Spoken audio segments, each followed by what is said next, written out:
Hey y'all, check it out. Bob's Cooper, LivingCooper.com. Look what Nana bought. Nana was over at Lowe's and she found a good deal on a new stainless steel dishwasher. It's not in the box because it was a floor model. Brand new, never been installed though. She got a great deal on it. So this week, we're going to install it. We're going to put it in her kitchen. So right now she's got a black one, so we're going to drop this stainless steel one in.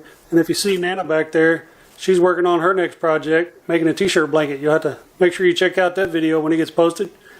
When it gets posted, there will be a link. You can count on that. Stick with me and see how I put it in.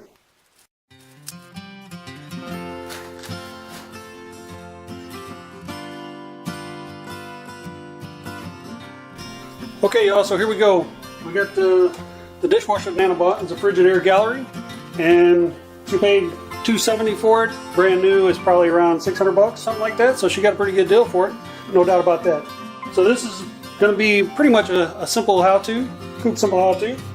All it has is a couple of screws that hold it in place, has an electrical connection, and then a water supply and a water drain. Shouldn't be too difficult, but as usual, remember electricity can be dangerous, especially when you're combining it with water. So you need to make sure the power is off to everything. Okay, let's get started. We'll pull out the old one. We got the old one right here. It's made by Bosch. We're gonna kill the power, pull that thing out, and connect the new one. Follow along and see how I do it. You guys watched my last simple how-to video when I did the outlets in the kitchen for Nana. You'll know that I already know what breaker that is. So when I go out and kill the power to this thing, and then we'll get started. If you haven't watched that video, you ought to check that video out. It's Coop Simple How To, replacing switches and outlets in Nana's kitchen. And I'll put a link, a card right here, and then I'll put a link in the description as well. Check it out. Keep following, I'm gonna go shut off the power. Power off, so let's start by opening it up, taking the screws out and see if we can pull that thing out.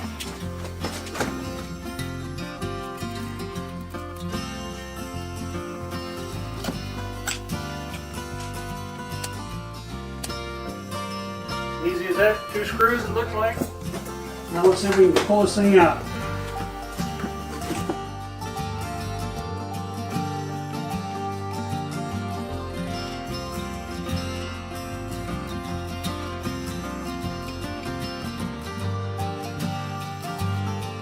Looks like we got our electrical connections right here. So we'll disconnect our electrical from the front. Okay, if you look right here, here's our electrical supply for the dishwasher. They got little wire nuts. They got a wire nutted in right here. Those 3 wire nuts, that's a power supply for this dishwasher. And we got the power off. I got my little non-contact voltage detector, and it's dead there. Let me put it on a live circuit and you'll hear it. So we tested our non-contact voltage sensor, and we know that the power in here is dead. You can go ahead and disconnect the electrical on this thing right here, and then once that's done, we'll move underneath the sink right here, and then we will disconnect the drain. This is the drain for the dishwasher. We'll turn off the water and we'll disconnect this supply hose as well. Go ahead and disconnect the electrical. Okay, let's go ahead and disconnect the electrical here. And that's pretty much all there is to that. We got the electrical disconnected. What I like to do is I kind of like to cut these off right here in case something were to happen, somebody were to turn the power on, then we got these are cut back and they're less likely to make contact or they'll energize anything. So power's cut off. Now let's go ahead and move under the sink. Okay, to work on this plumbing, I want to grab a bowl just in case there's any water. It's going to come out of that drain, so we got a bowl here. We'll stick that under here, and we'll start with this drain side. Okay, so we'll go ahead and start with this drain right here, and we just need with a flat screwdriver. We're going to loosen up this clamp right here that's holding the dishwasher drain. You have a hose clamp on there holding that dishwasher drain onto the disposal.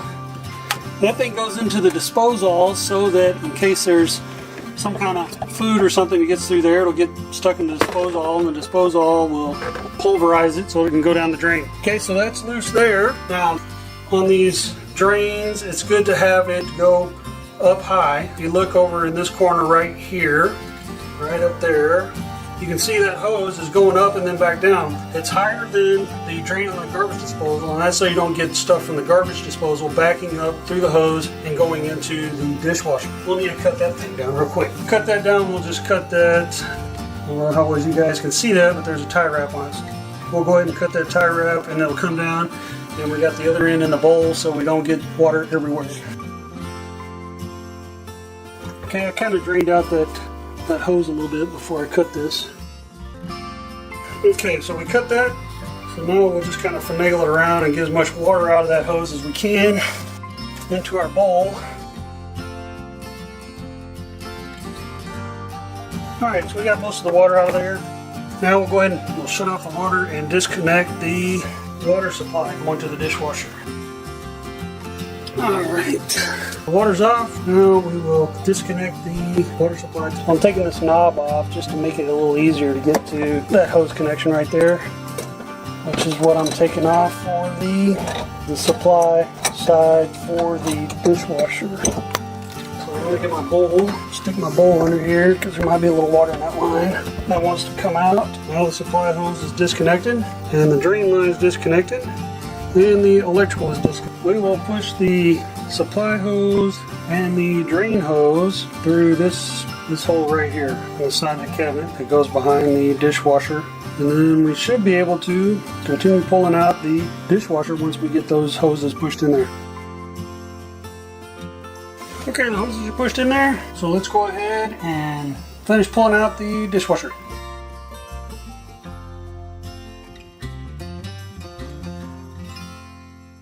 Okay, as you can see, whoever put this old dishwasher in, when they put it in, they put some insulation in here as well, I guess to try to maybe deaden the sound a little more, which is fine, that's fine. And then it looks like they had the cord plugged into an outlet right there. So that's where we'll plug back into that outlet when we get ours in. But before we do that, we're going to clean this up some, and then we'll see about putting the new dishwasher in. Okay, so we got that somewhat cleaned up. You know what I think I'm going to do? I think I'm going to pull this insulation out that they had put in here. Okay, y'all, so I got this somewhat cleaned up. What we're going to do next is we're going to go ahead and reconnect this hose under the sink and run it through our hole, and then we'll go ahead and plug in our cord. We'll pull all that stuff to the front because it's going to connect to the front of the new dishwasher underneath the kick plate. So we'll go ahead and get that stuff put in, and then we'll kind of slide the dishwasher in place and run the drain hose through the hole under the sink and reconnect it. Once we get that done, I'll be able to slide it into place permanently, put the screws in the top, and it'll be done. So keep watching.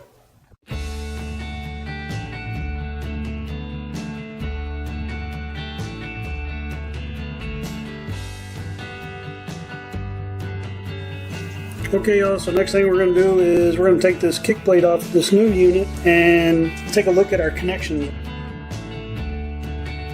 So here we are, we got our kick plate off, and let's see what we got under here. Over on this side is where our electrical goes. Let me take this cover off here. Okay, here's our electrical connection, pretty straightforward.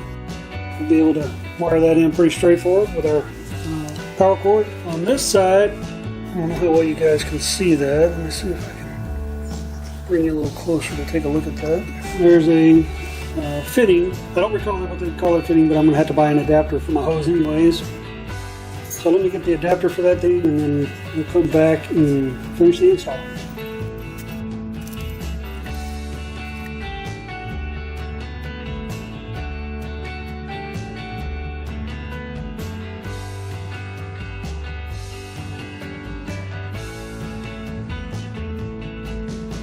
Okay, y'all, so kind of got the dishwasher set kind of in place there. Now we're going to hook up the electrical. I ran it underneath.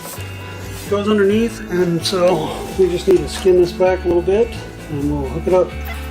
Some people use a knife. I just use my little cutters here. Just kind of take a couple of nibbles on it, on the wire there. Because this is a stranded wire, it's not solid, so you got to be careful not to cut the strand. So if you just take a couple of nibbles, like that, and then it'll slide right off there. Just don't take them too big or you'll wind up cutting strands in there. Alright, so there's those. little twist here so the wires don't get all frayed up. Okay, and these are the actual wires out of the unit itself, so we got to skin them back a little more. They have them skin out a little bit, but not a lot. So we'll just skin those back. Easy as 1, 2, 3. Now we just gotta take our colors and match them up. Green to green, white to white, black to black. Wire connector in there. Nice and tight, just like that. White to white. And finally, black to black in there. Okay, just like that. And then we'll push them back in here. And we'll put the cover over this little electrical junction box.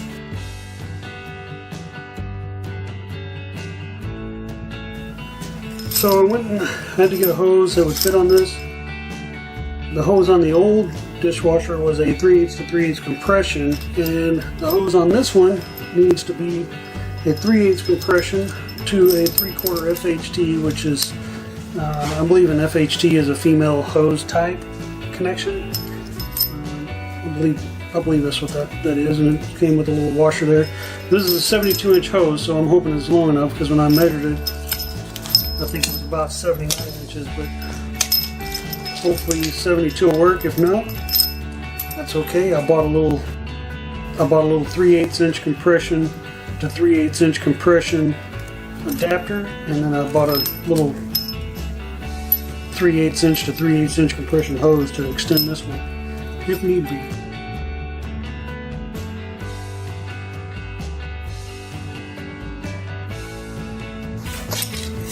Okay, you guys can't see it, but there's a little channel right underneath there.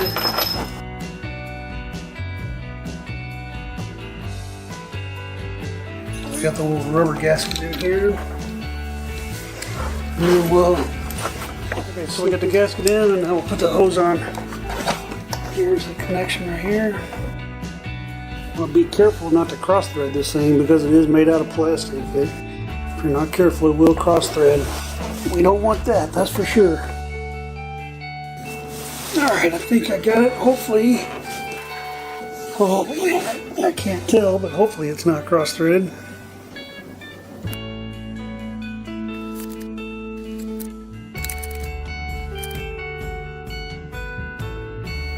Okay, also on the top here, they have these little tabs.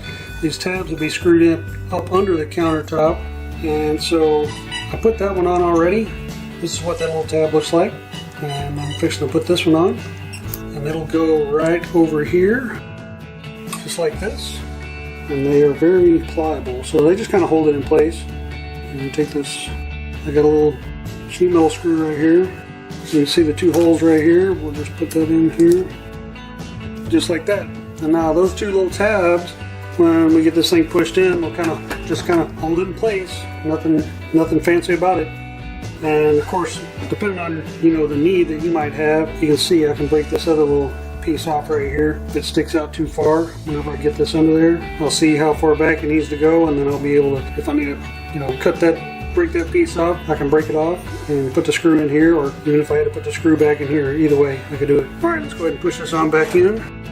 And while I'm pushing this in, I need to make sure that I'm pulling the hoses out from under the sink as well.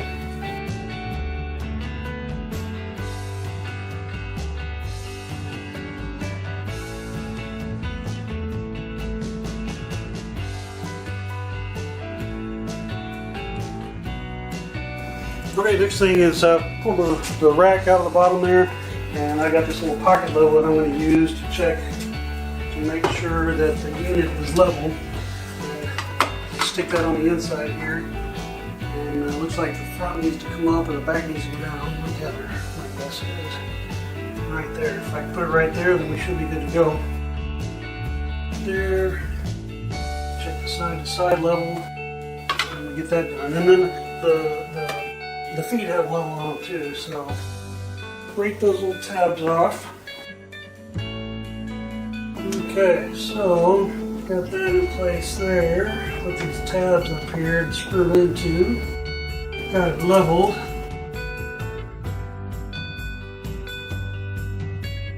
Alright, so that's level that way, and I can make some fine-tune adjustments with the leveling screws. Alright, so I got my little level here, and I'll put it crossways, and that's pretty level. Might need to come up on this side over here just a little bit. So to do that, got a flat screwdriver underneath. The foot is right here. You're supposed to be able to adjust that from the front. Alright, let's check the level again. Looks pretty good. Don't know if I can get much better than that. You guys can see, maybe you can see, a little perfect level down there. And that looks pretty daggone good. Okay, so the level's good. So now we can put our little tray back in the bottom there. Close that thing up. Pretty good. So now we'll have to get back under the sink here and reconnect everything under here. There you go. Let's go ahead and hook this drain up. Run this around to the back here. And put this hose clamp back on that we're going to reuse. Save a little money that way. Just like that. Take our screwdriver. And go ahead and tighten this hose clamp up here. Alright, so we got the hose clamp tightened up. That'll keep that thing from popping out. Now, what we have to do is we have to hang this up again. It needs to be up higher than the connection to the garbage disposal. We'll just kind of hang it back the way that they had it hung over here in the corner of the sink. Okay everybody, I got the drain hose in, and I also got the water line hooked up. So I would have brought y'all along for all that, but there's just not enough room under my sink for the cameras and everything. So I got it all back together, and this is what it looks like. And I'm not real sure if this drain is right according to their instructions, but it is very similar to the way that it was previously installed, and they didn't have a problem with it. So we'll see if I start getting codes, error codes or anything like that. I might have to take it out and redo it, but for now we're just going to leave it the way it is. So there you have it. Okay, go. Put it back together. Now we got to put the kick plate back on. Adjust the kick plate. Make sure we got no leaks under here. No leaks on the water, so that's good, because I really couldn't tell very much if I had that thing cross-threaded or not, but I guess I don't. So.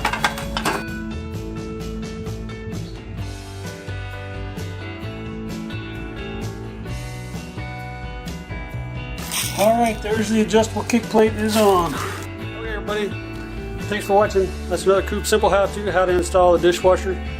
At least the way I install the dishwasher. Nana brought it home to me, wanted to put in, so that's what we did. Appreciate you guys watching. Please like, subscribe, share, comment, leave me some ideas of other how-tos you might like to see. Hit that notification button up in the corner so that next time I upload you'll be notified. Appreciate you guys once again. We'll see you on the next one.